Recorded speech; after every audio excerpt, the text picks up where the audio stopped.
Welcome, everybody, to episode 6 of Mahalo, the podcast. I'm your host, Mark Gigargian, here for another insight of some comedic thoughts and general observations, and I'm happy to be with you. Let's start with some big news. I am officially vaccinated. I am officially vaccinated. Got 2 of them. Got 2 of the jabs. And it's interesting to see the progression of what's happened to the old Johnson & Johnson. Because it wasn't that long ago that I was pretty gel of everyone getting the Johnson & Johnson. You're telling me I only have to go to the Brooklyn Army Terminal twice? Or once? You're telling me I only have to go to the Brooklyn Army Terminal once? That's where I got it. I got my Moderna shot at the Brooklyn Army Terminal. But you have to go back twice. And for me, that was like an hour round trip. And a lot of people who are listening around the country don't even know what I'm talking about. But in New York City, you can't just go down to Duane Reade and get the vaccine. You can't go to a drive-through.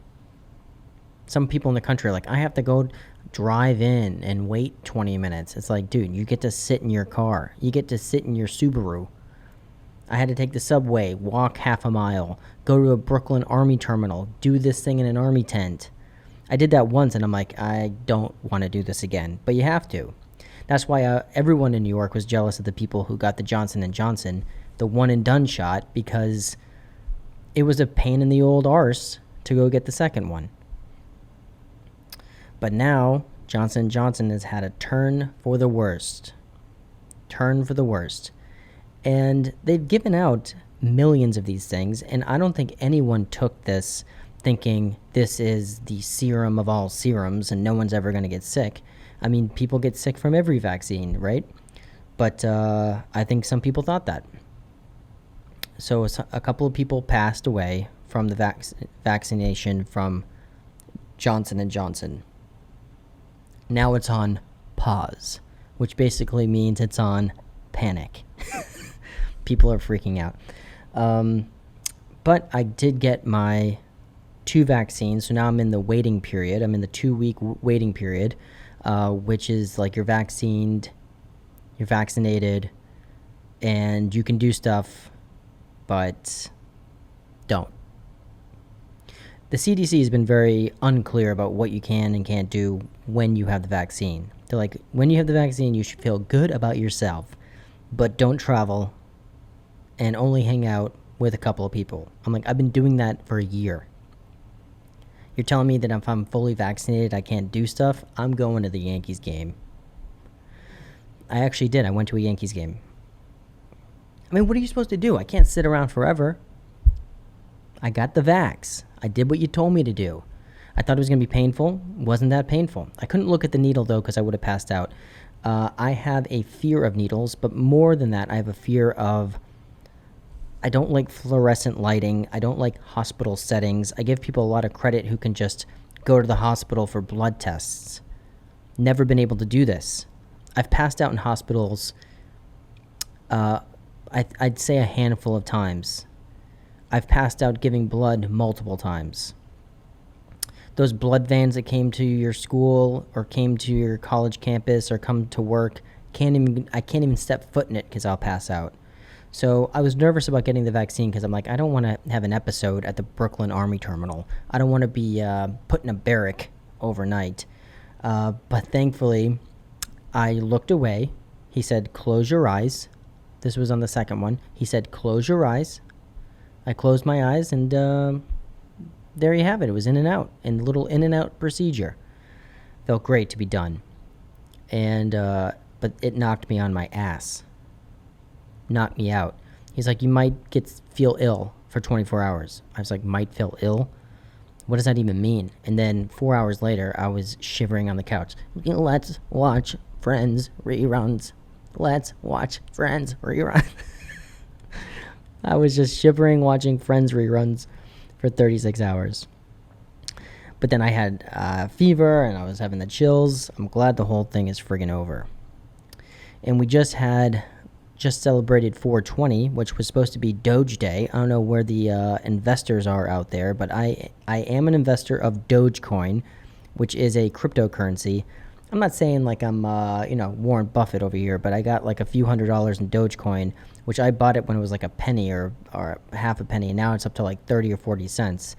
So, you do the math. My net worth is now $800. My net worth is almost 1,000. No, but it's everyone's kind of hip to this Dogecoin thing, and I'm buying into the hype. I think it's pretty cool. It's it's a cryptocurrency based on a meme. Could there be a better investment for a comedian? I think not. I think it's the perfect investment for a comedian.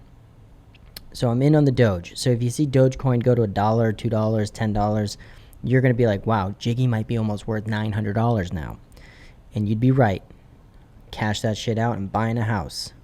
I would have to buy a house in the past, like maybe I could buy a starter home in the 1920s, but it's a house no less.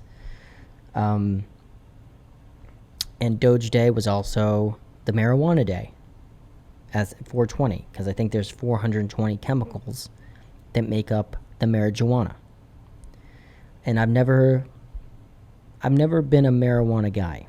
I was an athlete, okay? I couldn't have any performance enhancing drugs, which I don't think marijuana is a performance enhancing drug. I think that you would just be eating a lot of snacks on the bench, which is where I spent most of my time, to be honest, on the bench. I don't know why you can't smoke weed and play sports. It definitely doesn't make you better. Maybe it slows down your reaction time, but what sport would that be good for? I don't understand why you can't do weed and play sports. I feel like it would be inhibitive for you to do that. So why don't you just let people do it, and if they want to do it, do it. But for those reasons, I couldn't do the weed in college because we got drug tested.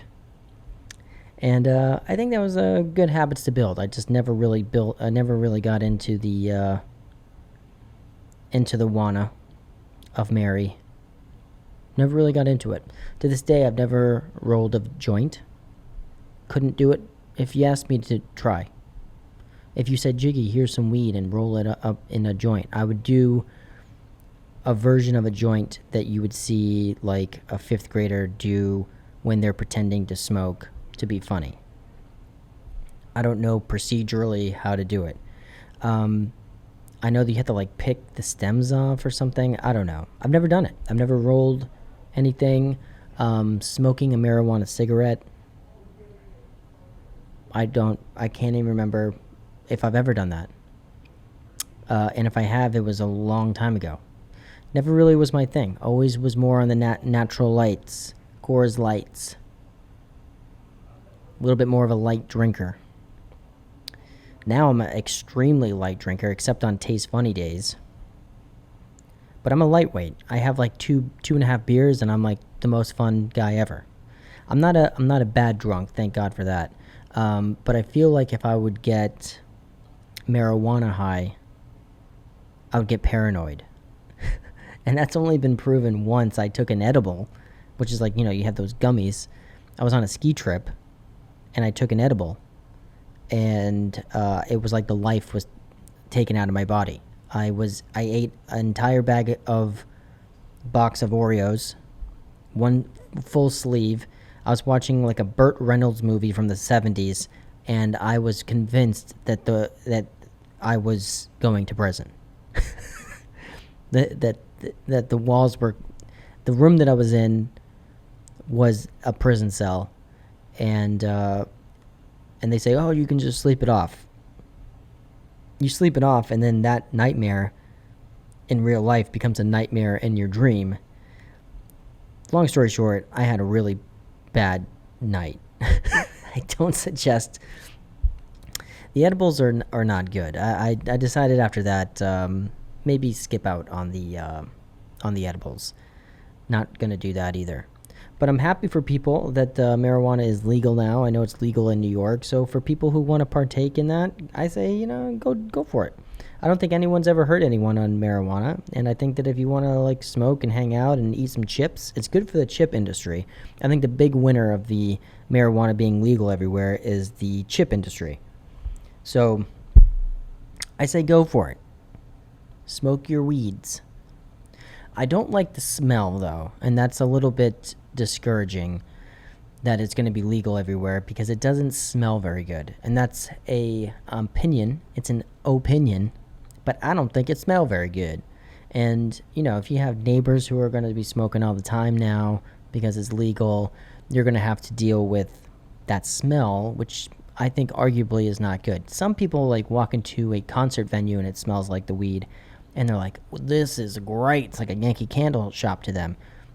Maybe it's because I don't partake, but to me, I think it smells gross. I don't know. It smells, like the old cliche. It's a skunk.